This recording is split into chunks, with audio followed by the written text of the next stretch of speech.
근데 이 율법에 대해서 좀 더 나눠보려고 해요. 이 율법이 사실은 성경을 율법책이라고도 하죠. 또 하나님의 말씀을 율법을 묵상한다고도 합니다. 율법과 이 율법에 좀 어떤 뉘앙스가 있어요. 그 율법은 하나님의 전체 말씀을 이야기하는 것이지만 실제로 성경에 나와 있는 그 율법을 통해서 왜 그럼 율법이 우리를 구원할 수 없는가? 이런 질문들을 좀 할 필요가 있습니다. 그거에 대한 아주 좋은 예가 있는데 탕자의 비유라고 하는 거죠. 저는 이 탕자의 비유도 좀 마음에 썩 들지 않아요. 왜냐하면 탕자의 비유하면 예수님이 전하고자 하는 거에 절반밖에 담지를 못해요. 그래서 잃어버린 두 아들이라고 했습니다. 사실은 여기 첫째와 둘째에 대한 이야기가 나오는데 다 새겨볼 필요가 있습니다. 누가복음에 있는 말씀입니다. 제가 한번 읽어볼 테니까요. 같이 따라서 눈으로 보시고 같이 읽으셔도 괜찮고요. 근데 이 의미를 한번 잘 파악하면서 보셨으면 좋겠습니다. 다시 그런 설명을 드리지 않을 거예요. 어떤 사람에게 두 아들이 있었다. 작은 아들이 아버지에게 말했다. 아버지, 재산 중에서 제가 받을 몫을 주십시오. 그래서 아버지는 두 아들에게 살림을 나눠주었다. 여러분, 이게 작은 아들이 얘기를 했는데 작은 아들이 사실 아버지가 살아있는데 유산을 달라고 그러는 거 이거 배은망덕한 일이죠. 그죠? 이건 참 말도 안 되는 얘기예요. 근데 아버지는 참 되게 이상하게 작은 아들이 그랬는데 두 아들에게 나눠줬대요. 요걸 한번 잘 보시기 바랍니다. 며칠 뒤 작은 아들은 자기가 가진 모든 것을 챙겨서 멀리 다른 나라로 떠났다. 그리고는 거기서 방탕하게 살면서 그 재산을 낭비했다. 그가 모든 것을 탕진했을 때 그 나라 전역에 심한 흉년이 들어 형편이 어려워지기 시작했다. 그래서 그는 그 나라 사람에게 일자리를 얻었는데 그 사람은 그를 들판으로 내보내 돼지를 치게 했다. 그는 돼지가 먹는 쥐엄나무 열매라도 배를 채우고 싶었지만 그것마저 주는 사람이 없었다. 그제야 제정신이 들어서 말했다. 내 아버지 집에는 양식이 풍부해서 일꾼들이 먹고도 남는데 나는 여기서 굶어 죽는구나. 내가 일어나 아버지께로 돌아가 말해야겠다. 아버지, 제가 하늘과 아버지께 죄를 지었습니다. 저는 더 이상 아버지의 아들이라 불릴 자격이 없으니 그저 하나의 일꾼으로나 삼아 주십시오. 그러고서 아들은 일어나 아버지에게로 갔다. 아들이 아직 멀리 있는데 그 아버지는 아들을 보고 불쌍히 여겨 아들에게 달려가 그의 목을 껴안고 입을 맞췄다. 아들이 아버지에게 말했다. 아버지, 제가 하늘과 아버지께 죄를 졌습니다. 이제 아들이라고 불릴 자격이 없습니다. 그러나 아버지는 종들에게 말했다. 어서 가장 좋은 옷을 가져와 이 아이에게 입혀라. 손가락에 반지를 끼우고 발에 신을 신겨라. 살찐 송아지를 끌어다 잡아라. 잔치를 벌이고 즐기자. 내 아들이 죽었다가 다시 살아났고 잃었다가 이제 찾았다. 이렇게 그들은 잔치를 벌이기 시작했다. 참 아름답고 모든 사람들이 이 이야기를 알고 있는 탕자의 비유입니다. 사실 대부분의 사람들이 여기까지만 알아요. 요것을 그린 그 그림이 있습니다. 명화. 렘브란트가 탕자의 기환이라는 제목으로 이걸 그렸죠. 이건 뭐 하나의 그림으로 그리다 보니까 시간을 압축해서 이렇게 이제 하나의 장면으로 이걸 표현하고 있습니다. 그러면 이 명화를 한번 잘 보시면은 아버지가 아들을 이렇게 품에 안고 있고 아들은 누더기 옷을 입고 신발이 벗겨지고 이렇게 아버지 품에 안겨 있죠. 아버지의 얼굴을 보면 한쪽 눈이 이렇게 부르튼 것 같고요. 또 초췌하고 아들을 기다리다가 많이 이렇게 쇠약해진 그런 것들을 볼 수가 있고요. 한 손은 아주 섬세하고 여린 손이지만 한 손은 아주 투박하고 그 손입니다. 그러니까 엄마와 아빠의 어떤 그 손을 동시에 표현한 거 아닌가 이렇게 생각이 들고요. 이 둘째 아들의 발을 보면 신발 뒤꿈치가 다 다를 정도로 이렇게 힘든 삶을 살았고 또 아버지한테 안기느라고 그 신발마저도 벗겨져 있는 것을 볼 수가 있습니다. 참으로 감동적이고 많은 사람들이 이 탕자 같은 삶을 살다가 또 하나님께 돌아온 그거를 알 수가 있죠. 마이크를 바꿔달라고 해서 바꿨습니다. 자, 이게 여기에 이제 성경의 이야기가 다 들어 있어요. 성경의 어떤 한 구절은 성경에서 전체 이야기를 하고 있는 것들을 다 담기도 해요. 그래서 어떤 한 구절을 읽거나 한 부분을 읽거나 성경 전체가 다 그 의미를 포함하고 있는 프랙탈 구조를 가지고 있죠. 자, 여기에 타락이 있죠. 둘째 아들이 타락을 했습니다. 그래서 허랑방탕한 삶을 살죠. 그러다가 회심을 하죠. 그리고 귀향을 합니다. 그리고 아버지의 사랑을 거기서 느껴요. 그리고 구원의 기쁨을 누리게 되죠. 그러니까 이게 어떻게 보면 성경 처음부터 마지막까지 이야기하고 있는 내용하고 같아요. 자, 근데 이것도 전후좌우 문맥을 봐야 돼요. 어떤 비유 하나만 가지고 그것을 해석을 하는 것도 좋은데 왜 이 비유가 나오게 되었는지 이걸 알아야 좀 더 정확히 예수님이 하시고자 하는 의미를 파악할 수가 있습니다. 이게 전체 이 아들의 비유가 담겨 있는 장을 한번 보도록 할게요. 그 1절에는 이런 표현이 있습니다. 세리들과 죄인들이 모두 예수의 말씀을 듣기 위해 모여들었습니다. 그 예수님은 지금 누구랑 같이 밥 먹는다 그랬어요? 예전부터 보면 세리들과 죄인들하고 같이 얘기를 많이 했어요. 그러자 이제 바리새인들은 종교 지도자라고 했죠. 바리새 사람들과 율법학자들이 크게 웅성거리기 시작했습니다. 이 웅성거리는 의미가 뭐냐면 이 사람이 죄인들을 맞이하여 그들과 함께 음식을 먹는다라고 하는 거예요. 그러니까 바리새인들 입장에서는 예수가 못마땅한 겁니다. 율법을 지키고 하나님의 말씀을 지키는 바리새인들과 율법학자들은 절대 죄인들하고 같이 밥을 하거나 겸상을 하지 않아요. 근데 예수는 그 사람들하고 같이 밥을 먹는 거예요. 불결한 거죠. 그래서 예수께 뭐라고 한 거예요. 왜 그들하고 같이 밥을 먹는지 모르겠다. 이랬더니 이제 예수님이 그 바리새인들의 말하는 것을 듣고 예수께서 그들에게 이런 비유를 들려주셨습니다라고 하죠. 그럼 이 예수께서 그들이라고 하는 것은 누구예요? 바리새인 사람들과 율법학자들이에요. 그래서 하신 비유가 뭐냐면 잃은 양의 비유와 잃어버린 동전의 비유를 얘기하셔요. 100마리의 양이 있는데 99마리가 있는데 한 마리를 잃어버렸다면 99마리를 집에 두고 그 한 마리 잃은 양을 위해서 찾아가지 않겠느냐. 또 잃어버린 동전은 뭐냐면 한 동전이 어디 이렇게 없어졌다면 그것을 샅샅이 뒤져서 찾아내지 않겠느냐 하는 그 비유를 하셔요. 그거는 뭐냐면 이 죄인들, 너희들이 지금 멸시하는 이 죄인들과 세리들, 창녀들을 내가 구원하러 왔다라고 하는 것을 비유로 얘기하시는 거예요. 그러면서 11절에 어떤 사람에게 두 아들이 있었다라고 이야기를 시작하는 거죠. 그러니까 이 이야기는 누구에게 이야기하는 거죠? 바리새인들에게 이야기를 하고 있는 거예요. 그러면서 둘째 아들의 이 이야기를 하는 것은 진짜 둘째 아들이 회심해서 돌아왔을 때 하나님이 아버지가 얼마나 기쁘게 그걸 맞이하겠느냐라고 하는 의미가 포함되어 있어요. 그러니까 이거는 전체 맥락에서 탕자의 비유는 잘 해석을 한 거라고 저는 볼 수가 있습니다. 그런데 여기 이 등장인물이 나와요. 렘브란트의 이 탕자의 비유에 보면은 아주 근엄한 자세로 지팡이를 짚고 아버지가 둘째 아들을 맞이하고 있는 이 근엄한 사람 누굴까요? 첫째 아들입니다. 첫째 아들. 왜 첫째 아들을 이렇게 등장인물로 넣었을까요? 그 이후에 첫째 아들에 대한 이야기가 꽤 많이 나옵니다. 이걸 한번 읽어보겠습니다. 그런데 큰 아들은 들에 나가 있었다. 그가 집 가까이에 이르렀을 때 음악과 춤추는 소리가 들렸다. 그래서 하인 하나를 불러서 무슨 일인지 물어보았다. 동생이 왔습니다. 동생이 건강하게 무사히 돌아와서 주인 어른께서 살찐 송아지를 잡으셨습니다. 큰 아들은 화가 나서, 여러분 동생이 왔는데 지금 큰 아들이 나타난 첫 번째 반응이 뭐예요? 화가 나서 들어가려 하지 않았다. 그러자 아버지가 나와서 누구를 달랬어요? 첫째 아들을 달래는 겁니다.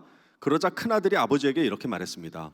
보십시오. 저는 여러 해 동안 아버지를 위해서 종노릇하고 이게 종노릇했대요. 자기는 그렇게 평가를 하는 거예요.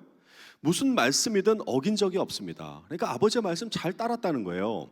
그런데 제게는 친구들과 함께 즐기라며 염소 새끼 한 마리도 주시지 않았습니다. 그런데 창녀와 함께 아버지의 재산을 탕진한 아들이 집에 돌아오니까 아버지는 그를 위해서 살찐 송아지를 잡으셨습니다. 하고 큰아들은 지금 불만을 표현하고 있죠. 자, 여러분 이게 형제라면 자기 동생이 이렇게 돌아왔는데 이런 반응을 보일까요? 이게 뭐가 잘못된 거죠. 왜 이 첫째 아들은 분노와 불만과 정죄와 그래서 잔치에 불참하게 됐을까? 도대체 이 원인이 뭐냐는 거예요. 여러분 이거를 보니까 선행과 성실과 율법 준수라는 것을 알게 된 거예요. 여러분 잘 들으셔야 돼요. 선행과 성실과 율법을 준수하는 것이 나쁜 게 아니고 선행과 성실과 율법을 준수하는 그 마음이 둘째 아들을 용납한 아버지에 대해서 분노와 불만과 이런 그 불만으로 표출이 되는 거예요. 여러분, 이게 이 비유가 이야기하는 게 뭘까요? 이 죄라고 하는 개념을 예수님이 지금 다시 잡고 있는 거예요. 자, 지금 다시 한번 이 상황을 볼게요. 지금 예수님은 누구랑 식사를 하고 있어요? 죄인들과 세리들과, 소위 말해서 이제 바리새인들이 좀 죄인이라고 취급하는 세리 창녀들하고 밥을 먹고 있어요. 그랬더니 바리새인들이 같이 있다가 못마땅해서 예수님한테 이야기를 했을 때 이 비유를 이야기를 한 거예요. 자, 그래서 이 둘째 아들의 비유를 들면서 그래, 맞다. 너희 둘째 아들, 너희가 생각하는 죄인들이라고 하는 것, 이 죄의 개념을 짚어주는 거예요. 아버지에 대해 불순종한 거, 이거 죄다. 노름하고 타락하고 허랑방탕하고 술 먹고 지내는 거, 그래, 죄야. 그래서 이 가문의 먹칠을 한 거잖아요, 이 둘째 아들은. 자, 이거의 죄에 대해서 예수님은 부정하지 않으셔요. 근데 이게 어떻게 죄가 확대가 되냐면 선행과 성실과 도덕적인 삶을 기반으로 판단과 정죄하는 것도 죄라고 하는 거예요. 그래서 지금 바리새인들한테 이 비유를 들어가면서 첫째 형의 이야기를 통해서 바리새인, 너 첫째 형이 둘째 동생을 영접할 때 지금 이렇지 않았느냐, 너 왜 거기서 판단과 정죄를 하고 있는 거야? 라고 얘기를 하고 있는 거예요. 여러분, 규칙을 어기고 자기 관리 못하는 거, 목표와 비전이 없어서 하는 거, 이거 죄죠. 근데 그것만이 죄가 아니고 아버지의 사랑을 잊어버린 것도 죄라는 거예요. 아버지의 주권을 지금 무시하고 있죠, 큰형은. 아버지가 둘째 아들을 영접하든 말든 그거는 큰아들의 주권이 아니에요. 아버지의 주권인데 큰아들은 그것을 못마땅히 여기는 겁니다. 그리고 이게 진짜 중요한 거예요. 자신의 선행으로 부모를 빚진 자로 만들어요. 여러분, 이게 무슨 의미냐 하면은 여기 지금 그러고 있죠. 나는 정말 여러 해 동안 아버지를 위해서 종노릇하고 살았는데 아버지는 나에게 염소 새끼 한 마리도 주시지 않았다고 얘기를 해요. 여러분, 근데 정말 재밌는 게 아까 제가 그랬죠. 지금 유산을 누구에게 나눠줬어요? 두 아들에게 살림을 다 나눠줬잖아요. 그러니까 사실은 아들은 이미 유산을 받은 거예요. 그러니까 아버지가 빚진 게 있어요, 없어요? 없어요. 근데 그것을 자기의 도덕적인 삶, 자기가 아버지의 말씀을 다 지키면서 종노릇하고 살았기 때문에 아버지는 나에게 염소 새끼 한 마리라도 줘야 되는 거 아닙니까? 라는 식으로 아버지를 빚진 자로 만들어요. 여러분, 이게 큰아들이 가지고 있는 고질적인 병인 거예요. 죄인 거예요. 여러분, 이거는 우리 삶 가운데 얼마나 많이 나타나는지 몰라요. 특히 공부 잘하는 학생들, 우리 학생들은 뭐 공부 시험을 안 치고 그래서 잘 모르는데, 이게 이제 일반 학교 가면은요, 이게 성적 잘하고 아주 우등생일수록 무슨 마음이 있냐면, 엄마 나 공부 열심히 했으니까 엄마 뭐 사줘야 되는 거 아니야? 이런 마음이 있어요. 엄마를 위해서 공부한 거라고 생각을 해요. 그러니까 자꾸 내가 한 선행과 내가 잘한 것을 가지고 부모를 빚진 자로 만들어버리는 게 있단 말이에요. 이게 율법을 준수하고 정말 모범생으로 살아가는 사람들에게 나타나는 현상이에요. 여러분, 그래서 이 두 아들을 가만히 살펴보면은요, 우리는 둘째 아들이 죄인이라고 생각하는데 사실 그렇지 않아요. 첫째 아들도 죄인인 거예요. 이 두 아들의 공통점은 뭐냐면 아버지에 대해서 분개를 하죠. 둘째 아들은 언제 분개를 합니까? 처음부터 분개한 거예요. 아버지가 못마땅해요. 그러니까 유산 받아가지고 그냥 그날로 그 다음날로 그냥 가지고 싸가지고 도망가 버린 거잖아요. 근데 이 큰아들은 언제 아버지한테 분개를 해요?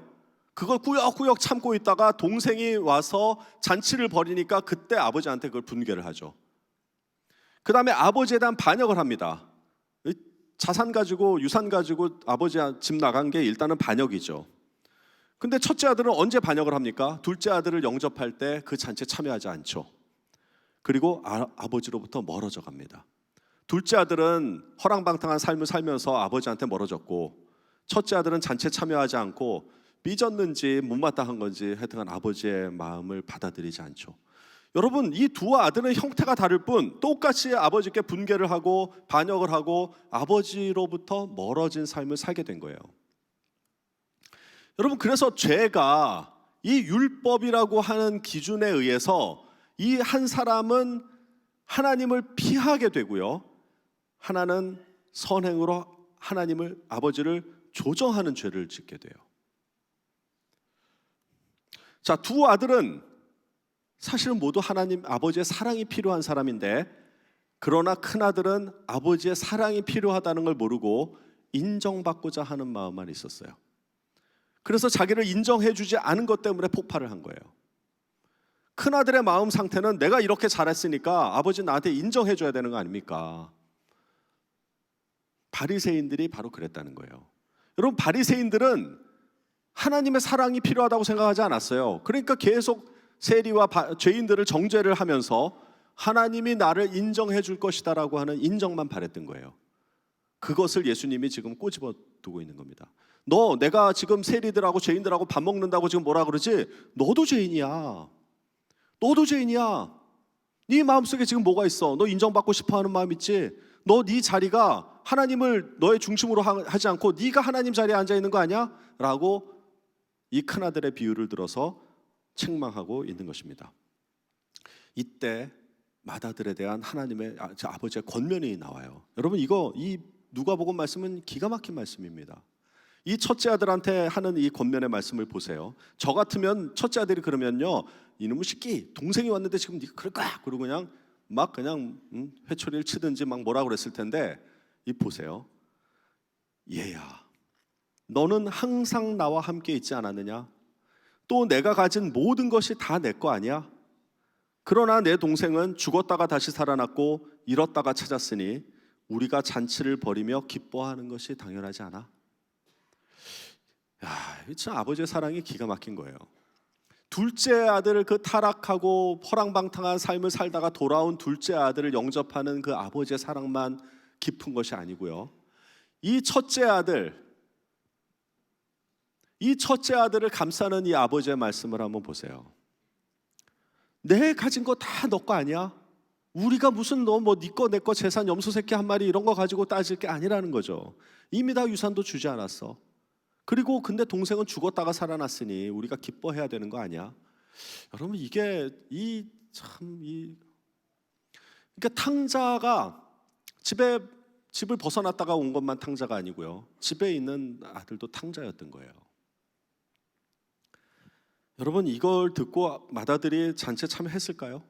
여러분, 그거는 안 나오는데 저는 제가 생각할 건데 참여했을 것 같아요. 이 아버지의 권면의 사랑의 말씀에 첫째 아들이 녹았을 것 같아요. 여러분, 다시 한번 이걸 보세요. 둘째 아들은 타락을 하고 회심을 하고 귀향을 하면서 아버지의 사랑을 느꼈어요. 원래 이 아버지의 사랑은 처음부터 있었어요, 없었어요? 있었죠. 근데 그것을 느끼는 시점이 달라요. 둘째 아들은 가서 허랑방탕하면서 그 피나는 삶을 살고 난 다음에 아버지가 소중한 것을 알았고요, 그 이후에 구원의 기쁨을 누린 거죠. 근데 이 첫째 아들은 선행과 성실과 준수와 자기가 뭔가를 열심히 하려고 노력하는 그것 때문에 사실 아버지의 사랑을 몰랐어요. 심지어는 둘째 아들이 이렇게 돌아와서 아버지가 품고 있는 것도 몰랐어요. 그래서 이 분노와 불만과 정죄와 이것이 가득하고 잔치를 불참하게 되었는데, 그때 아버지가 큰아들을 권면하는 것 때문에 아버지의 사랑을 느낄 수 있었던 거예요. 그래서 같이 구원과 기쁨을 누리게 된 겁니다. 여러분, 이게 형제가 달라요. 제가 교육을 하면서 똑같은 부모를 가진 두 형제가 하나는 첫째, 하나는 둘째와 같은 이런 형태가 너무 많아요. 너무나도 첫째는 잘하고 열심히 잘하는데 둘째는요, 고집불통에 공부도 안 하고 어떻게 그렇게 깽판만 치고 다니는지, 저는 이런 형제 많이 봤어요. 그게 한 뱃속에서 나왔다고 도저히 믿을 수가 없는. 근데 이게 실제로 이게 이야기 속에 있는 거예요. 제가 그래서 이거 생각을 해봤어요. 왜 두 아들이 이 지경이 됐을까? 또 제가 교육을 하다 보니까 이 아버지는 교육을 잘 못한 것 같은 생각이 든 거예요. 이게 왜 이랬을까? 여러분, 이 타락과 회심, 둘째 아들의 이 타락, 그리고 첫째 아들의 이 선행과 율법 준수, 이 전에는 도대체 뭐가 있을까? 이거는 이 비유에서 나오지 않는데, 이 가만히 보니까 율법이 있는 거예요. 율법. 이거는 여기에 내용에 생략되어 있지만 전체 성경의 흐름으로 미루어 봐서 분명히 이건 여기에 율법이 있었어요. 그 가문을 이루고 있는 율법이 있었어요.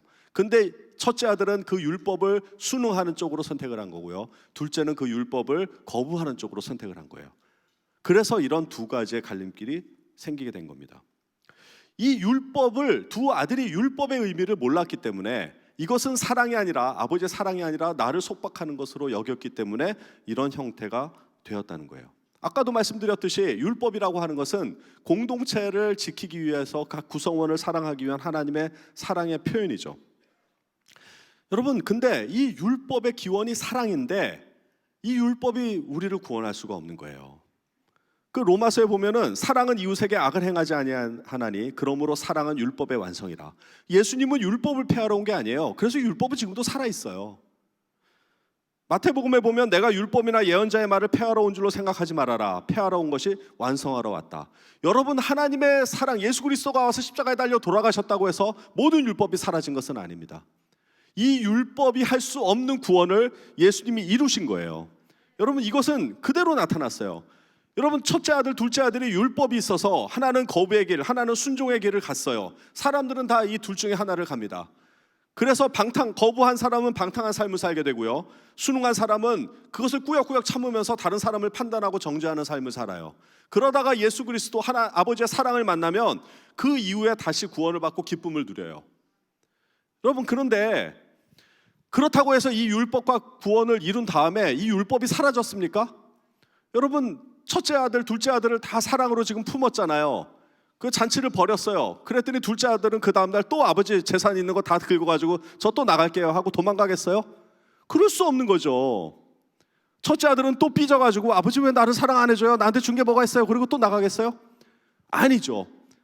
아버지 하나님의 사랑을 맛보고 구원의 기쁨을 맛본 사람, 그 이후에는 이제 기꺼이 즐거워하면서 그 율법을 지키겠죠. 그래서 여러분, 여기에서는 첫째 아들은 정죄함 없는 율법을 그 다음부터 지킬 것이고요, 둘째 아들은 거부감 없는 율법을 지키는 거예요. 그러니까 이 율법은 처음에서도 있었고 하나님의 사랑을 맛본 다음에도 율법은 존재하는 겁니다. 그러나 율법이 하나님의 사랑을 대신하지는 못해요. 이것이 탕자의 비유가 가지고 있는 정말 성경적인 의미라고 저는 생각을 합니다. 이거를 제가 이제 학생들한테 여러 번 했더니 어떤 아이가 감상문을 써가지고 왔어요. 여러분, 이거 보세요. 이 학생이 가지고 있는 마음을 보세요. 이걸 나한테 한번 비유를 해보시기 바랍니다. 항상 탕자의 비유를 들을 때면 모든 말씀의 초점은 둘째 아들에게만 있었다. 그런데 나는 이번 말씀을 통해서 내 내면에서 첫째 아들의 모습을 보았다. 첫째 아들의 마음속에는 판단과 정죄가 있었다. 왜냐하면 첫째 아들은 선행과 성실, 도덕적인 삶을 기반으로 살았기 때문이다. 그래서 둘째 아들보다 더 낫다는 교만이 생기기 시작했고 판단과 정죄를 했다. 나는 지금까지 율법의 의미를 몰랐다. 율법이 나를 속박한다는 생각을 했다. 그래서 말은 하지 않았지만 더 인정받고 싶어서 선생님들에게 내가 어떻게 보일지만 생각하고 내 진심은 숨기고 더 잘하는 모습만 보이고 싶었다. 맏아들같이 바리새인들같이 남들이 나를 주목해 주기를 바랬다. 그래서 임원이 된 친구들을 부러워하고 질투했다. 나는 받고 싶은데 받지 못하는 인정을 그 친구들은 받고 있으니까 그저 내가 더 잘해야 한다고, 내가 부족해서 그런 거라고, 더 말을 잘 듣는 내가 되어야 한다고 생각하면서 나를 자책하고 또 자책했다. 그 원망이 또 선생님을 향하기도 했다. 다른 애들은 실수를 해도 다 인정을 해주면서 나만 인정해 주지 않는다고 생각하면서 말이다. 그렇게 또 판단하고 정죄했다. 나는 그렇게 열등감에 빠져갔다. 인정받고 싶어서, 그래서 다른 사람들이 실수를 하고 섬기지 않는 모습을 보면서 그들을 마음속으로 판단하고 정죄했다. 나는 율법의 참된 의미가 사랑이라는 생각이 들지 않았다. 맏아들과 같은 나에게 사랑이 필요하다고 하는데 나는 솔직히 관심과 인정이 필요하지 사랑이 필요하다고 생각해 보지 않았다. 이제 보니 나는 사랑이 너무나도 필요한데 그것을 모르고 있었던 것 같다. 그저 사랑을 대신할 것들을 찾다가 보니 남들의 관심과 인정을 받고 싶었던 것 같다. 차라리 탕자가 될 걸 그랬나? 여러분, 이게 첫째 아들이 가지고 있는 마음이에요. 내가 그것을 꾸역꾸역 하면서 선하고 율법적으로 살아가는데 그 안에는 다 썩어 뭉들어져 있거든요. 그래서 일탈하고 싶은 거예요.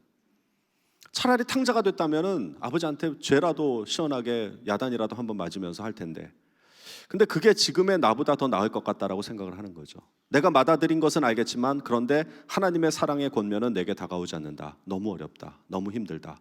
인정을 바라니까 하루하루가 너무 지친다. 나를 좀 도와주세요 하고 저한테 써가지고 왔어요.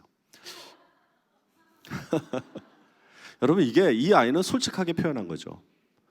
이 아이는 너무 공부도 잘하고 이쁜 아이예요. 근데 진짜 하나님의 인정을 받고 싶어가지고, 선생님들의 인정을 받고 싶어서 그 내면은 다 뭉그러져 있던 거죠. 여러분, 이게 첫째 아들이 가지고 있는 겁니다. 근데 이게 로마서에 그대로 써 있어요. 이 학생이 쓴 거를 조금 고급적으로, 고차원적으로 썼을 뿐이에요. 그게 로마서 7장 사도 바울의 고백입니다. 여러분 보세요. 율법은 거룩하며 계명도 거룩하고 의롭고 선한 것입니다.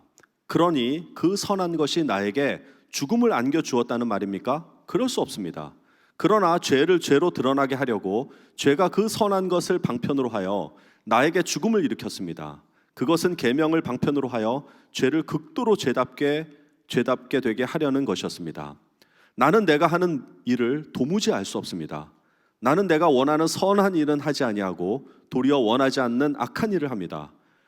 내가 해서는 안 되는 것을 하면 그것을 하는 것은 내가 아니라 내 속에 자리 잡고 있는 죄인 것입니다. 여기에서 나는 법칙 하나를 발견했습니다. 곧 나는 선을 행하려고 하는데 그러한 나에게 악이 붙어 있다는 것입니다.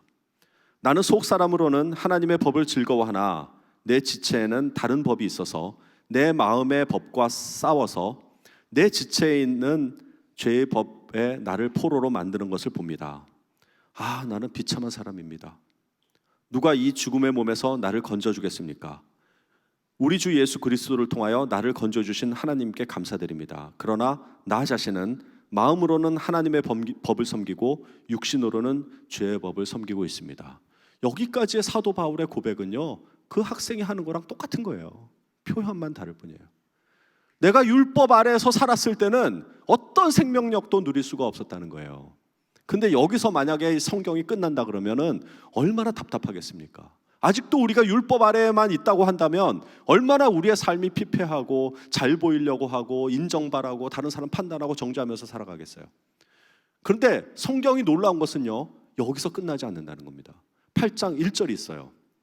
그러므로 그리스도 예수 안에 있는 사람들은 결코 정죄를 받지 않습니다. 그것은 그리스도 예수 안에서 생명을 누리게 하는 성령의 법이 당신을 죄와 죽음의 법에서 해방해 줬기 때문입니다. 여러분, 이것 때문에 우리가 하나님을 믿는 거예요. 여러분, 우리가 율법적이고 종교적인 삶을 살려고 하는 게 아니에요. 예배를 드리기 위해서, 근데 이 예배에 참석하기 위해서 우리가 하나님을 믿는 게 아니에요. 근본적으로 우리에게 이 율법이 주는 자연스럽지 못한 죄의 결과를 해방시켜주고 우리를 참된 자유를 주셨기 때문에, 새로운 생명을 주셨기 때문에 우리가 예배하는 것이에요. 그렇기 때문에 우리가 말씀을 즐거워하고 율법을 즐거워하고 묵상하는 것이죠. 여러분, 하나님의 사랑을 느낀 사람은 그 율법에 대한 거부감이 없어요. 그리고 정죄함이 없어요. 여러분, 그 삶을 살게 하는 것이 하나님이 우리에게 예수 그리스도를 보내주신 그 첫 번째 목적인 것입니다. 그래서 율법이 할 수 없는 것을 예수 그리스도가 하시는 거예요. 자, 율법은 뭐냐 하면 이같이 율법이 우리를 그리스도에게로 인도하는 몽학 선생이에요. 율법은 우리를 고칠 수가 없습니다. 그래서 율법이 우리를 가이드해가지고 예수 그리스도로 데려가는 몽학 선생이라는 거예요. 우리로 하여금 믿음으로 말미암아 의롭다함을 얻게 하려 하기 위해서 우리를 예수께로 인도하는 몽학 선생일 뿐입니다. 자, 그래서 예수 그리스도가 우리를 초대하는 거예요. 내가 문이니 누구든지 나로 말미암아 들어가면 구원을 받고, 이제 구원에 대해서 이야기를 해보려고 합니다. 여러분, 여기에 어린아이가 누워있죠. 이거 인도에서 한 어린아이가 고아원에서 얼마나 엄마가 보고 싶으면 곱돌로 세멘트에다가 엄마를 그리고 그 안에 잠든 모습이에요.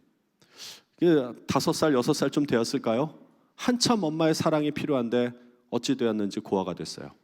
그 엄마가 너무나도 보고 싶어서 이렇게 그려서 신발을 벗고 엄마의 품에 안겨있는 사진입니다. 여러분, 저 이거 보면서 굉장히 많이 눈물이 흘러 나왔어요. 이 우리의 영적 상태가 지금 이와 같은 거 아닌가. 자, 여러분, 근데 마태복음에 이런 말씀이 있습니다. 어떤 사람이 양 100마리가 있는데 그 중에 하나가 길을 잃었으면 그 99마리를 산에 두고 가서 길 잃은 양을 찾지 않겠느냐. 여러분, 우리가 길 잃어버린 양이에요. 부모를 잃은 어린아이와 같아요. 그 영적인 부모님이 근데 우리를 찾아오시는 거예요. 이게 제가 1강에서 말씀드린 이 자연 현상에 하나님이 개입하셔서 들어오신 거예요. 여러분, 아들을 낳으리니 그 이름을 예수라 하라. 이는 그가 자기 백성을 그들의 죄에서 구원할 자임이라. 이미 구약 성경에서 약속하신 우리를 구원할 메시아 예수라는 그 이름은 죄에서 구원할 자라고 하는 뜻인 겁니다. 요한이 예수께서 자기에게 나오심을 보고 이르되 보라, 세상 죄를 지고 가는 하나님의 어린 양이로다. 여러분, 하나님의 어린 양이로다 했을 때 이것은 이스라엘 백성들은 다 알고 있었습니다. 왜? 어린 양이 무슨 의미인지를 알았으니까. 당시에는 이 양을 죽임으로써 나의 죄를 대신 그 양이 짊어지고 가는, 대속하는 의미가 있었어요. 근데 매년 이거를 잡아야 됐죠. 그런데 이 예수님이 우리의 죄를 대속하기 위한 그 제물로 오셨다는 것이 바로 어린 양입니다. 이게 야누스 데이라고 하는 표현이 있죠. 이게 하나님의 어린 양이에요. 이 그림을 보면 곧 죽을 목숨인데 전혀 그것을 거부하거나 반항하지 않아요. 저는 실제로 양을 죽이는 모습을 봤어요. 여러분, 한마디 소리도 지르지 않아요. 그냥 가만히 딱 끽 하고 죽어요. 제가 그걸 보면서 좀 막 너무 힘들었어요. 내가 어떤 생명체가 죽는 것을 처음 봤는데 근데 그거를 보면서 이 성경적으로 의미를 보면서 이 하나님이신 예수 그리스도가 이 땅에 오셔서 이렇게 죽으셨구나. 예수를 하나님이 그의 피로써 믿음으로 말미암는 화목제물, 즉 속죄제물, 죄를 속하는 제물로 세우셨다는 거예요. 그가 우리의 죄를 없애려고 나타나신 것을 너희가 아나니 그에게는 죄가 없느니라. 죄 없으신 하나님이 우리의 죄를 위해서 십자가에 달려 돌아가신 거죠. 여러분, 이것이 하나님의 입장에서 우리의 3차원으로는 도저히 이해할 수 없는 영적인 세상에서 이 물질 세계로 들어오신 정말 놀라운 사건이에요. 그것을 빌립보서에는 이렇게 표현하고 있어요. 그는 근본 하나님의 본체시나 하나님과 동등됨을 취할 것으로 여기지 아니하시고 오히려 자기를 비워 종의 형체를 가지사 사람들과 같이 되셨고 사람의 모양으로 나타나사 자기를 낮추시고 죽기까지 복종하셨으니 곧 십자가에 죽으심이라. 여러분, 이거를 더 이상 표현할 수 있는 방법이 없습니다. 우리가 그림자가 된 거예요. 여러분, 하나님은 한 차원 정도 낮아진 게 아니고요, 우리가 그림자가 됐다라는 것도 믿겨지지가 않고 그렇게 할 수도 없잖아요. 근데 어떻게 영적인 세계에 계신 이 창조주 하나님이 창조 세계로 오셔가지고 물질이 되셨냐고요. 그리고 우리를 위해서 십자가에 달려 돌아가십니다. 예수께서 신포도주를 받으신 후에 다 이루었다 하시고 머리를 숙이시니 영혼이 떠나가시니라. 우리가 죽어야 할 죽음을 대신 지고 돌아가셨어요. 이건 우리가 믿든 믿지 않든 그냥 역사적인 사실이에요. 우리가 안 믿어도 상관없어요. 전혀 변하는 것 없어요. 근데 우리가 믿을 때는 놀라운 일이 벌어집니다. 이게 패션 오브 크라이스트라고 하는 영화를 제가 한 번밖에 못 봤어요. 너무나도 비참하고 너무나도 이게 잔인하게 표현되어 있죠. 미성년자 관람 불가예요. 어떻게 이렇게 잔인하게 돌아가셨을까? 근데 제가 이걸 보면서 생각을 했어요. 예수님은 아마 실제로 이거보다 더 잔인하게 돌아가시지 않았을까? 그걸 영화로도 표현할 수가 없을 것 같아요. 옆구리로 마지막에는 찔러서 진액을 모두 빼죠. 여러분, 이게 영화니까 그래도 이렇게 표현을 하지, 그 당시에는요, 죄인을 죽이는 가장 잔인한 방법, 십자가에 달려서 이렇게 죽이는 건데 때로는 하루 이틀까지도 십자가에 달려서 정말 말라서 죽었어요. 근데 예수님은 약 6시간 정도를 있다가 돌아가셨다고 하죠. 이사야서에 보면은 이것을 예언하는 듯한 표현이 있습니다. 예언을 하고 있죠. 그는 실로 우리의 질고를 지고 우리의 슬픔을 당하였거늘 우리는 생각하기를 그는 징벌을 받아 하나님께 맞으며 고난을 당한다 하였노라. 그가 찔림은 우리의 허물 때문이요 그가 상함은 우리의 죄악 때문이라. 그가 징계를 받음으로 우리는 평화를 누리고 그가 채찍을 맞음으로 우리는 나음을 받았도다. 여러분, 이것은 이사야가 영으로 예수 그리스도의 상황을 본 거예요. 이 방법밖에 인류를 구원할 방법이 없는 거예요. 그리고 예수님은 다 이루었다 하고 영원히 떠나가십니다. 너희는 다시 무서워하는 종의 영을 받지 아니하고 양자의 영을 받았으므로 우리가 아빠 아버지라고 부르짖느니라. 여러분, 우리가 원래 아버지와 하나님과의 관계가 단절이 됐는데 이것으로 인해서 우리가 다시 하나님을 아빠라고 부를 수가 있는 거예요. 창조주 하나님, 이 우주를 창조하신 하나님을 그게 그냥 조물주, 막연한 신, 어떤 거대한 지성이 아니라 우리 아버지라는 거예요. 우리 영혼의 아버지. 이렇게 부를 수 있다는 건 이거 엄청난 특권이잖아요. 수많은 과학자 아인슈타인도 이 인격적인 하나님을 만나지 못했어요. 그러나 이 우주를 통치하는 거대한 지성이 있다는 것까지는 봤지만 그것을 아버지라고 부르지 못했어요. 근데 우리가 예수 그리스도의 죽음으로 인해서 우리의 죄값을 치렀기 때문에 이제 그 하나님을 아버지라고 부를 수 있다는 것은 엄청난 특혜입니다. 또한 이것은 하나님의 선물이죠. 여러분은 믿음을 통하여 은혜로 구원을 받았습니다. 이것은 여러분에게서 난 것이 아니요 우리의 어떤 노력으로 된 것이 아니에요. 우리가 율법을 지킴으로써 된 것이 아니에요. 하나님의 선물인 것입니다. 그래서 하나님은 우리를 의롭다라고 해주시는 겁니다. 우리가 의로운 게 아니고요, 그리스도 예수 안에 있는 속량으로 말미암아 하나님의 은혜로 값없이 의롭다 하심을 얻은 자 되었다. 하나님은 우리를 의롭다 하지 않으세요. 의롭다고 여겨주시는 거예요. 여러분, 이게 굉장히 차이가 있습니다. 우리는 의롭지 않아요. 의롭다고 하나님이 여겨주시는 거예요. 왜? 예수 그리스도가 그 죄값을 치렀기 때문에. 우리가 의로워서 그런 게 아니에요. 우리는 여전히 죄인이고 우리는 여전히 율법 가운데 있는 거지만 예수 그리스도의 죽음으로 말미암아 그 죄값을 치르셨고 이제 너는 의롭다고 여겨줄게 라고 해주시는 겁니다. 그래서 이걸 칭의라고 하죠. 칭의. 자, 근데 여기서만 멈추면 무슨 의미가 있겠어요? 예수 그리스도가 우리를 위해서 십자가에 달려 돌아가셨어요. 그냥 그걸로 끝. 그럼 뭐예요? 그냥 여전히 우리는 죽는 거예요. 근데 우리가 처음에 말한 것처럼 꽃병에 꽂혀있는 꽃이 죽었지만 우리는 그게 아니에요. 새로운 영생을 얻잖아요. 그것을 위해서 예수 그리스도가 3일 만에 부활하신 거죠. 다시 살아나신 거예요.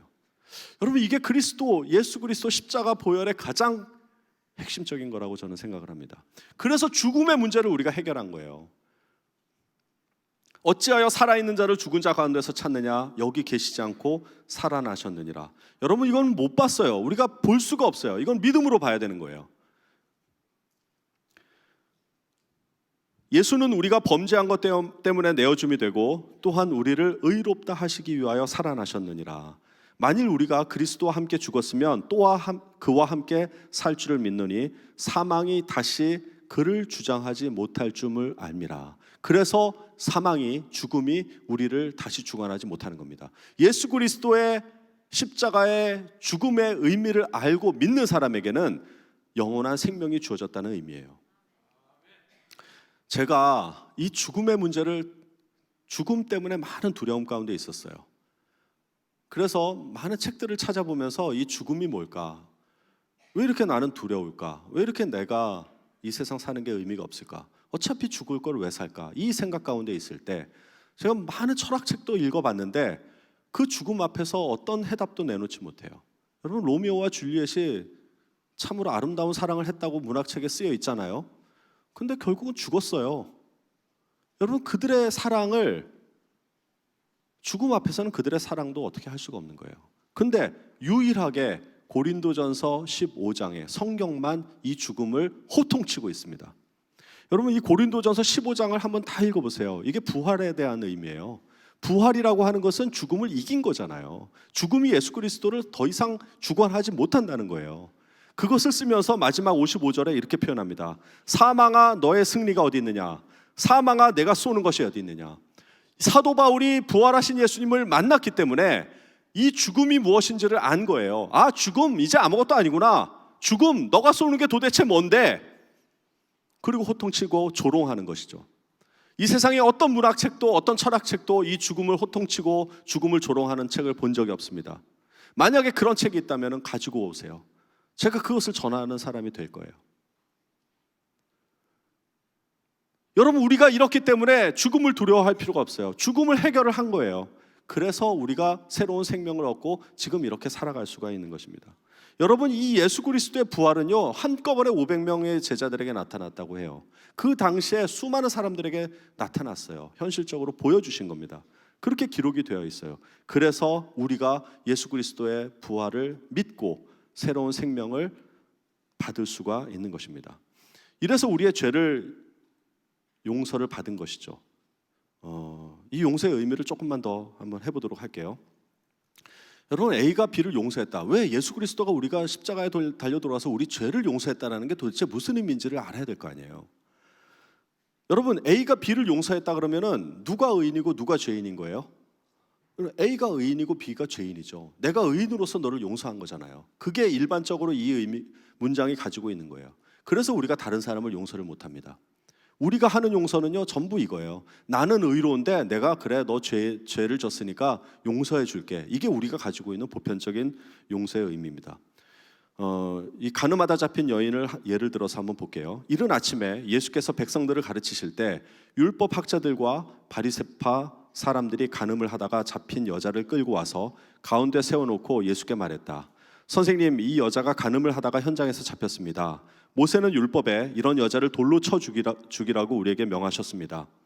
그런데 선생님은 이 일을 놓고 뭐라고 하시겠습니까? 라고 묻죠. 그들이 이렇게 말한 것은 예수를 시험하여 보고 고소할 구실을 찾으려고 한 것이다. 예수께서 몸을 구부려 손가락으로 땅에 무언가를 쓰셨다. 그들이 다그쳐 물으니, 자, 이렇게 이제 시작하는 그 간음하다 잡힌 여인 비유가 있습니다. 여러분, 그것을 이제 그림을 그린 거예요. 새벽에 한 여인이 간음하다 잡혀서 왔죠. 이거는 이제 모세 율법에 의하면은 쳐 죽이라고 합니다. 레위기에 보면은 누구든지 남의 아내와 간음하는 자, 곧 그의 이웃의 아내와 간음하는 자는 그 간부와 음부, 남자와 여자를 다 죽일지라. 어떤 남자가 유부녀와 동침한 것이 드러나거든 그 동침한 남자와 그 여자를 둘 다 죽여 이스라엘 중에 악을 제할지라. 그리고 십계명에는 간음하지 말지라 있습니다. 여러분, 이게 율법이기 때문에 예수님 앞에 바리새인들이 와가지고 이거를 묻는 거예요. 여기 간음하다 잡힌 여인이 있는데 어떻게 할까요? 자, 그래서 이거는 결국은 뭐냐 하면 이 공의와 사랑의 싸움이에요. 여러분, 그 예수님이 이렇게 할 수 있어요. 율법에 의해서 그 여자 때려 돌로 쳐 죽여 라고 할 수가 있죠. 이러면 어떻게 되냐면 당시 로마의 어떤 그 지배를 받고 있었기 때문에 사형 심판을 내릴 수 있는 사람은 로마에게 있었어요. 그렇기 때문에 예수가 유대인으로서 죽이라고 하는 것은 로마의 법에 맞지 않죠. 그리고 여인을 죽이라고 하면 예수는 체포될 수 있는 상황이고요. 그리고 평상시에 예수는 계속 죄인을 용서하라고 했는데 그거에 말한 것과 위배되죠. 그러니까 딱 책 잡힐 수 있는 거예요. 그렇다고 용서를 해주라고 하면은 어떻게 됩니까? 하나님의 율법을 반하게 되는 거죠. 그러니까 예수는 이렇게 말해도 저렇게 말해도 책 잡힐 수가 있는 그 기묘한 상황을 바리새인들이 와가지고 지금 앞에 예수를 지금 다그치고 있는 거죠. 근데 예수께서 이렇게 말씀하셔요. 예수께서 몸을 일으켜 너희 가운데 죄 없는 자가 먼저 돌로 치라. 여러분, 이 말이 너무 기가 막힌 거예요. 이게 반전의 영화, 이거 영화로 만들었으면 대단한 거죠. 우리나라의 그 식스센스 영화 보셨죠? 여러분, 그게 반전이에요. 브루스 윌리스가 귀신이야라고 하는 것을 아는 순간 그 영화는 재미 하나도 없는데 식스센스를 모르시나 봐요. 여러분, 이게 예수 그리스도가 이 하신 말씀이 이건 정말로 참 지혜 있는 말씀이에요. 그냥 용서를 하라, 돌로 치라가 아니라 죄 없는 자가 먼저 돌로 치라라고 하셨어요. 그래서 이 말씀을 들은 사람들은 양심의 가책을 느껴서 나이가 많은 사람으로 시작해서 젊은이까지 하나하나 돌아가고 마침내 예수만 남았더라. 왜 나이 많은 사람부터 도망갔을까? 다 잘 아시네요. 그러니까 나도 죄가 있는 거예요. 사람들은 그걸 보지 못해요. 그러니까 가늠하는 사람을 지금 내려치려고 돌을 잡고 예수한테 지금 다그쳐 묻는 거예요. 예수, 이거 어떻게 할까요? 빨리 말하세요. 이거 쳐야 됩니까? 라고 했을 때 예수님이 하신 말씀이 죄 없는 자가 먼저 돌로 치라. 여러분, 이 상황에서 내가 돌로 칠 수 있을까요? 내가 돌을 딱 던지는 순간 다른 사람들은 다 누굴 쳐다볼까요? 나를 탁 쳐다보면서 네가? 야, 네가 죄가 없어? 강명구, 내가 너 죄를 다 아는데. 그러니까 내가 이거 돌을 던질 수가 없는 거예요. 그러니까 내려놓고 주랭랑을 칠 수밖에 없는 거죠. 여러분, 다 이렇게 나는 내가 죄인인데 아닌 것처럼 다 회칠해가지고 나를 아름답게 만들고 해서 도덕적인 율법적인 그런 삶을 사는 것처럼 하고 내 죄를 다 감춰놓고 있는 거잖아요.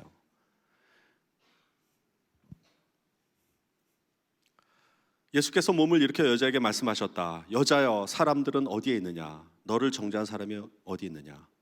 여자가 대답하였다. 주님, 한 사람도 없습니다. 예수께서 말씀하셨다. 나도 너를 정죄하지 아니하노니 가서 이제부터 다시는 죄를 짓지 말라. 여러분, 이게 우리가 생각할 때 심판과 용서는 이렇게 동전의 양면이라고 생각을 했어요. 어느 하나가 떨어지면 어느 하나가 보이지 않죠. 근데 바리새인들은 이렇게 생각했는데 예수님은 그렇게 생각하지 않았어요. 이 심판을 품은 용서를 하신 거예요. 여러분, 돌로 치라고 했잖아요. 이거는 심판이죠. 근데 죄 없는 자가 돌로 치라고 해서 그 심판을 내려놓고 아무도 그걸 돌로 치지 못하게 한 거죠. 그리고 용서를 하시죠. 그러니까 예수 그리스도의 십자가의 죽음은, 우리는 그것이 사랑이라고 하는데요, 엄밀히 말하면 예수 그리스도의 심판과 사랑이 같이 있는 거예요. 아까 우리 찬양 가운데 예수가 하나님의 공이라고 했잖아요. 왜 공입니까? 하나님이 죄인에게 그 심판을 쏟아부어야 되는데, 그 심판을 우리에게 쏟아부어야 되는데 그걸 다 지금 누구한테 쏟아부은 거예요? 예수 그리스도한테 그 진노를 다 쏟아부은 거잖아요. 하나님이 우리에게 진노를 하시면 우리는 살아남지 못할 걸 아니까 그거를 본인이 직접 이 땅에 오셔가지고 자기 아들을 보내셔서 십자가에 달려 돌아가시게 하고 그 모든 진노를 다 예수 그리스도한테 쏟아부은 거예요. 그게 심판인 겁니다. 심판 없이 우리를 용서해 주지 않았어요. 그러니까 절대 이게 값없는 사랑이라고 생각하시면 안 됩니다. 하나님은 이미 자기 아들에게 엄청난 심판을 쏟아부으신 거예요. 그러니까 공의를 지킨 것이고요, 그렇게 함으로써 우리를 사랑으로 품어주시고 용서를 해주신 겁니다. 자, A가 B를 용서했다. 누가 죄인이고 누가 의인이죠? 돌 들고 있는 사람은 내가 의인이라고 생각했었는데 이제는 내가 죄인이라는 걸 알았죠. 그러니까 A가 B를 용서했다라고 하는 의미는 나도 죄인이고 너도 죄인이니까 그 사람을 용서해야 된다는 거예요. 내가 의인으로서 너를 용서하는 것이 아니고 나도 똑같은 죄인이야, 너도 똑같은 죄인이야. 그러니까 용서하는, 그렇게 우리가 용서를 해야 된다는 거예요. 근데 성경은 여기서 마치 끝나는 게 아니에요. 이거보다 한 단계 더 들어가요. 베드로가 예수께 와서 물었습니다. 주여, 제 형제가 제게 죄를 지으면 몇 번이나 용서해야 합니까? 7번까지 해야 합니까? 이 베드로는요, 항상 이렇게 뜬금없는 얘기를 해요. 제가 보기에 여기 있는 분들보다, 베드로가 다 여기 있는 분들보다 좀, 이렇게 얘기하면 또 안 되는데, 하여간 좀 이렇게 엉뚱하고요, 잘난 척하고 좀 자기를 드러내려고 하는 모습이 많아요. 이때도 지금 예수님한테 야, 내가 뭐 7번쯤 용서하면 되지 않겠습니까? 하고 자기 의를 드러내고 있는 거예요. 그랬더니 예수님께서 대답하셨어요. 내가 너희에게 말한다. 7번이 아니라 77번씩이라도 용서해야 된다. 그러니까 베드로가 이제 뭔가 자기를 드러내려고 하다 깨갱한 거죠. 그러면서 이 비유를 말씀하셔요. 베드로, 잘 들어봐. 좀 생색내지 말고. 그러므로 하늘나라는 마치 자기 종들과 빚을 결산하려는 주인과 같다. 주인이 결산을 시작하자 1만 달란트 빚진 사람이 와서 주인 앞에 나왔다. 그는 빚 갚을 돈이 없어 주인은 그에게 그 재산, 자신과 아내와 자녀와 전 재산을 팔아 갚도록 했다. 이제 말이 지금 꼬이는데요. 자, 1만 달란트 빚진 사람이 주인 앞에 나왔다. 그는 빚 갚을 돈이 없어 주인은 그에게 그 자신과 아내와 자녀와 전 재산을 팔아서 갚도록 했다는 거죠. 근데 종이 왕 앞에 무릎 꿇고 간청을 했습니다. 조금만 참아주시면 모두 갚아드리겠습니다. 주인은 그 종을 불쌍히 여겨서 그를 놓아주고 빚을 탕감해 주었어요. 그러나 그 종은 밖으로 나가 자기에게 100데나리온 빚진 동료 종을 찾아내서 동료의 멱살을 잡으며 빚진 돈을 갚아라라고 했다는 거죠. 그의 동료가 무릎을 꿇고 애걸했다. 조금만 참아주게, 내가 다 갚겠네. 그러나 그는 참지 못하고 가서 빚을 다 갚을 때까지 동료를 감옥에 가두어 버렸다. 이 일을 본 다른 동료 종들은 너무 기가 막혀서 주인에게 가서 이 일을 낱낱이 일러 바쳤다. 그러자 주인은 그 종을 불러서 말했다. 이 악한 종아, 내가 나에게 애원하기에 내가 내 빚을 모두 없애주었다. 내가 너를 불쌍히 여긴 것처럼 너도 내 동료를 불쌍히 여겨야 하지 않았겠느냐? 그 주인은 화가 나서 그 종을 감옥 관리인에게 넘겨주며 빚진 것을 다 갚을 때까지 감옥에 가뒀다. 만일 너희가 진심으로 자기 형제를 용서하지 않는다면 하늘에 계신 내 아버지께서도 너희에게 이와 같이 행하실 것이다.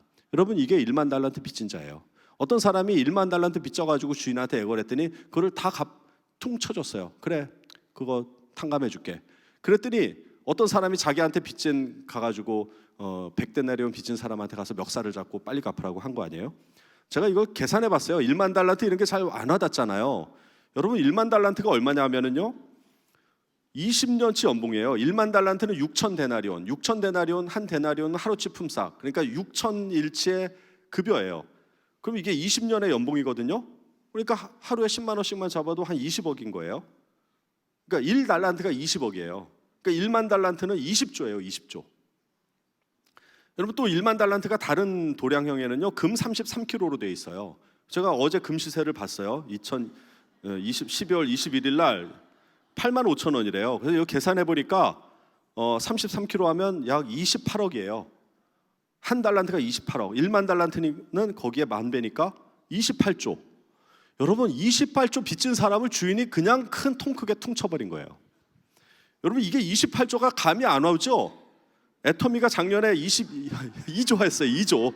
여러분, 그렇게 팔아가지고 2조를 해가지고 겨우 2조를 채웠는데 그거에 약 10 몇 배가 되는 돈을 빚진 거예요. 와, 대단한 겁니다. 당시 로마가 유대에게 지역에서 거둔 세금이 800달란트니까 1만 달란트는 어마어마한 돈이에요. 여러분, 이거를 탕감을 해줬는데 이 녀석이 가가지고 100데나리온, 100데나리온은 100일치 급여니까 얼마예요? 1,000만 원 정도 빚진 거예요. 그러니까 28조를 탕감해줬는데 1,000만 원 줬다고 멱살을 잡고 너 내놔라고 지금 그러고 있는 거 아니에요. 그러니까 주인이 그걸 보고서 너무 어이가 없어가지고 정말 기가 막힌 거죠. 아니, 내가 너한테 28조를 탕감해줬는데 겨우 1,000만 원 가지고 지금 형제한테 그러고 있냐 이거예요. 이제 좀 실감이 되세요? 예, 이런 상황인 거예요. 자, 그러니까 용서의 개념을 바꾼 겁니다. 이게 베드로가 지금 와서 한 거는 뭐냐면 제가 7번쯤 하면 되겠죠 라고 한 거예요. 그 당시에는 동해보복이라고 해서 눈에는 눈, 이에는 이, 뭐 이런 것들이 지금 통했었는데 저는 얼마나 참 예수님의 그 수제자인지 몰라요. 그러니까 7번쯤 용서하면 될까요? 라고 했더니 예수님이 야, 참 좀 생색 좀 내지 말아라 하고 얘기하신 게 이 비유예요. 여러분, 그러면 A가 B를 용서했다. 이게 무슨 의미예요? 어떤 자세로 용서를 하라는 거예요? 아까 가늠하다 잡힌 여인을 돌로 치려고 하는 그 마음에서는 어떻게 해요? 나도 죄인이고 너도 죄인이니까 같은 죄인인 것으로 용서를 해라라는 의미인데 여기는 뭐 어떻게 하라는 거예요? 너는 28조를 탕감받은 사람이니까 1,000만 원 탕감받은 사람한테 하듯이 그렇게 하라는 거예요. 너는 상상할 수 없는 그 빚을 내가 탕감을 해줬으니까 겨우 1,000만 원 빚진 자한테 그것을 탕감해 주는 자세로 해야 되는 거예요. 그러니까 어떤 자세로 해야 되는 거예요? 야, 무슨 소리야? 나는 28조나 탕감받았어. 아유, 1,000만 원 때문에 그래, 괜찮아. 나는 더 크게 탕감받았어. 그러니까 너 괜찮아. 이렇게 해야 되는데 그렇게 안 한다는 거죠. 여러분, 우리가 다른 사람을 용서할 때 그 용서의 개념이라고 하는 것은요, 예수 그리스도가 우리에게 28조를 탕감해 준 그 마음으로 살아가야 되는 거예요. 내가 의인이니까 너 죄를 용서해 주겠다, 그 개념으로 절대 용서를 못 해주는 거예요. 예수 그리스도의 죽음의 의미가 바로 이거예요. 수치상으로 1만 달란트라고 했죠. 그거는 어마어마한 돈은 어마어마한 빚진 돈이라고 하는 의미지 그게 1만 달란트라는 게 아니에요. 28조보다 훨씬 더 큰 거를 우리는 탕감받았어요. 여러분, 이런 마음으로 용서해야 되는데 저도 그게 안 되는 거예요. 저도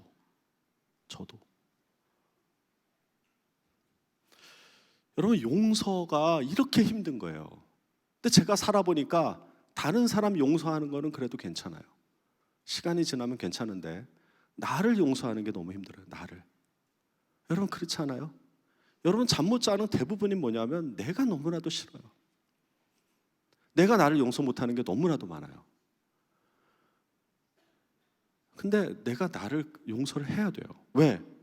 예수님이 이미 나를 용서했기 때문에. 내가 다른 사람은 어찌어찌 용서를 하고 잊어버릴 수도 있는데 내가 내 죄와 나에 대해서는 참으로 용서하기가 힘들더라고요. 그 진정한 용서의 의미는요, 내가 나를 용서해야 되는 거예요.